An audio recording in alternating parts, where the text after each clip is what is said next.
Hello, my name is Sean Andrews, and in this video, I'm going to be teaching you step-by-step how to do a diving hurdle. A diving hurdle is the front approach used for forwards, reverses, and twisters. To start this video, we'll begin by showing a completed example of what the hurdle will look like in the end, then following with step-by-step examples.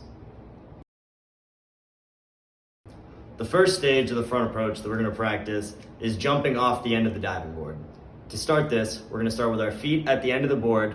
We're going to put our hands up above our heads. We're going to do an arm circle, bringing them up back to the top of our head while bending our knees and jumping.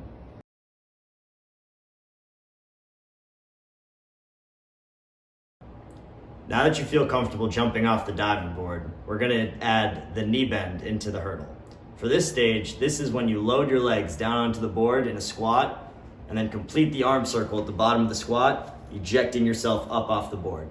We're going to practice this by standing at the end of the board and doing the following motion.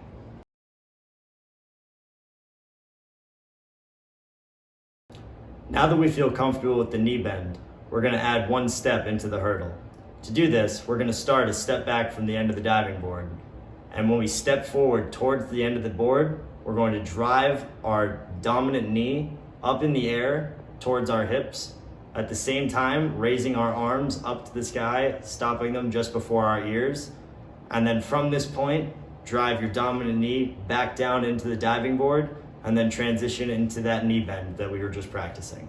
Once you feel comfortable doing the simple one-step simulation of the hurdle, it's time to move on to a more traditional one-step. This will have power behind it. This time, we're going to allow the diving board to lift you into the air and off the board into the pool. Now that you've learned all the basic components that go into the hurdle, practice and repetition are all that it takes to master this skill. Additional drills that you can do on the ground to practice to improve your skills off the board include simulations similar to those done at the beginning of this video. Additionally, another training aid that can be introduced to a diver's routine are blocks or other raised platforms that they can practice their knee drive onto. This drill allows the diver to practice the deliberate and powerful drive of their knee into the hurdle.